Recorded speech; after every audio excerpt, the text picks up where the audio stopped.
جناب من کاشف درویش مندرانی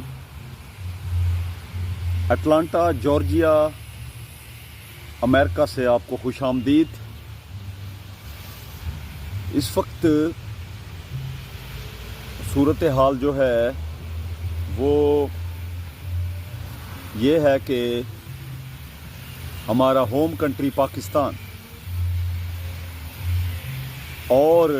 اس کا ہمسایہ ملک جو ہے انڈیا، ہندوستان، بھارت، ان کے درمیان ایک جنگ کی سی فضا ہے، جنگی کیفیت ہے جو ان دونوں ملکوں کے درمیان پائی جاتی ہے، اور اس جنگی کیفیت میں جو نقصان ہے وہ غریب عوام کا ہے، کیونکہ کہتے ہیں کہ ہاتھیوں کی لڑائی میں نقصان گھاس کا ہوتا ہے۔ یہاں پر چند مفاد پرست ایلیٹ کلاس کے لوگوں کے مفاد کی خاطر اس خطے کی 1.5 ارب آبادی کو تختہ مشق بنایا جا رہا ہے یا بنائے جانے کی کوشش ہو رہی ہے، اور ہوش کی بجائے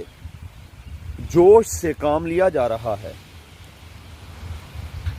یہ جو جوش ہے وہ اس طرح کا ہے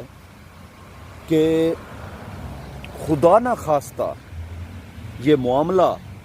اسی جوش میں آگے زیادہ بڑھ جاتا ہے تو ایک ایسی صورتحال کا ان دونوں ملکوں کو سامنا کرنا پڑ سکتا ہے کہ نہ جائے ماندن نہ پائے رفتن کے مستاق، کہ بہت دیر ہو جائے گی، اور اس میں صورتحال بہت ہی زیادہ تباہی کی طرف جا سکتی ہے کہ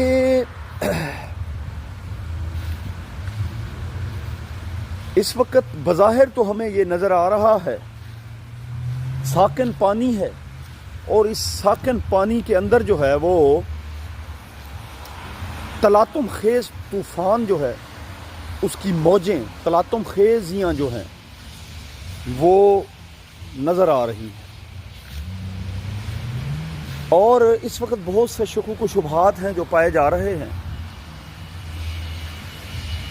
ایک دوسرے پر یقین کرنے کو دونوں ملک تیار نہیں ہیں، کیونکہ جب معاملہ حد سے بڑھ جایا کرتا ہے تو پھر وہ چند لوگ، وہ بدبخت کرپٹ ایلیٹ کلاس کے لوگ، وہ پھر ان کے ہاتھ سے بھی معاملہ نکل جایا کرتا ہے، وہ بھی بعد میں پچھتاتے ہیں کہ ہم کیا کر بیٹھے۔ جو ڈونلڈ ٹرمپ ہیں، انہوں نے دونوں کو جب کہا کہ جنگ بند کریں تو وہ دونوں مان تو گئے ہیں سیز فائر پر، مگر آگے جو صورتحال ہے ہمیں بہت ساری جو ہے اس میں مشکوک فضا نظر آ رہی ہے۔ اب جس ملک کی ایلیٹ کلاس یا حکمران طبقہ اپنی عوام سے مخلص نہ ہو، اپنے لوگوں سے مخلص نہ ہو، تو یقین کریں وہ اپنے ذاتی چھوٹے مفاد کے لیے کبھی تو مذہب کا استعمال کرتا ہے، کبھی صوبائیت، کبھی لسانیت، کبھی حب الوطنی کے نام پر داؤ پہ لگانے سے باز نہیں آتا عوام کو۔ اب یہ بات درست ہے کہ ایوب خان نے وہ جنگ جو میدان میں جیتی تھی 1965 کی، اس کو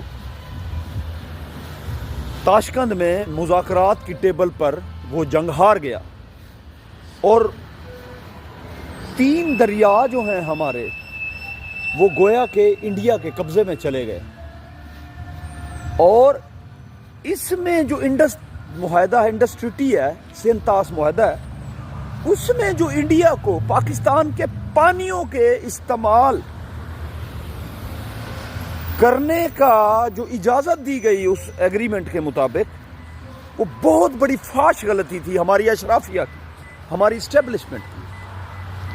کاش کہ یہ نہ ہوتا. اب صورتحال یہ ہے کہ کشمیر پاکستان کی شاہراہ یہ قائد اعظم نے کہا تھا. اس وقت صورتحال یہ ہے کہ اس وقت اب آگے مذاکرات قائم ہوں گے. اسی مذاکرات کی بنا پر اب دیکھنا یہ ہوگا کہ کس طرح کی فضا قائم ہوتی ہے. کہیں وہی والا کام تو نہیں ہوتا کہ جو آپ جنگ میں جیتی ہوئی بازی جو ہے مذاکرات میں ہار دیں. اس لیے بڑی ہوش سے کام لینا ہوگا، سوچ سمجھ کر کام لینا ہوگا، حب الوطنی کا ثبوت دینا ہوگا. وہ کہتے ہیں علم و حکمت کا جنہیں شوق ہو وہ آئیں نہ ادھر، کچھ بھی نہیں فلسفہ عشق میں حیرت کے سوا. تو یہ بات یاد رکھیں کہ پاکستان کی عوام پاکستان سے محبت رکھتی ہے اور حقیقی معنوں میں رکھتی ہے، اور اس کے لیے اپنا سر بھی کٹانے کے لیے تیار ہے. مگر لیڈرشپ کیا کرتی ہے اس کا فیصلہ وقت کرے گا. آگے کیا ہونا ہے یہ میں اور ہمارے جو اہل دانش ہیں پاکستان کے وہ کچھ نہیں کہہ سکتے. اس کا فیصلہ وقت کرے گا کہ آگے کیا ہوتا ہے. بہرحال ہم انتہائی ادب سے